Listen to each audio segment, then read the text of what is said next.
Hello friends, வணக்கம் எல்லாருக்கும். இன்றைக்கி என்னென்னு பார்த்தீங்கன்னா, எங்கள் ஊரில் நல்லா மழை பெய்யுதுங்க. மழை பெஞ்சதெல்லாம் முருங்கை மரம் ஒன்று சரிஞ்சிட்டு, அதெல்லாம் முருங்கைக்கீரை வீடு தேவைப்படுமேன்னு சொல்லி எவ்வளோ கொழுந்தாக இருக்குது பாருங்க, இலை அருமையாக இருக்குது. அதை பறிச்சிக்கிட்டு இருக்கேன். வாங்க பார்க்கலாம், வீடியோக்குள்ளே போகலாம். என்ன உள்ள வந்துடுங்க, நல்லா இதாக இருக்குது. குப்பை வெளியே எழுதிட்டேன் அப்படின்னா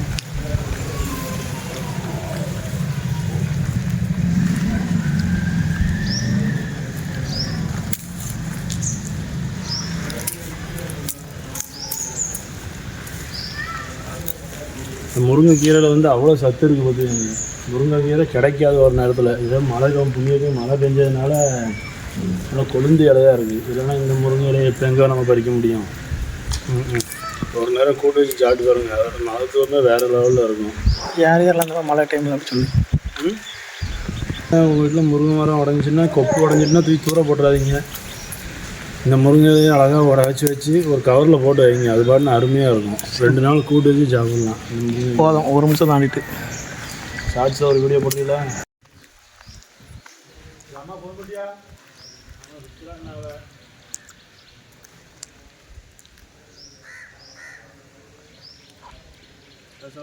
வாய்ஸ் கொடுத்துக்க.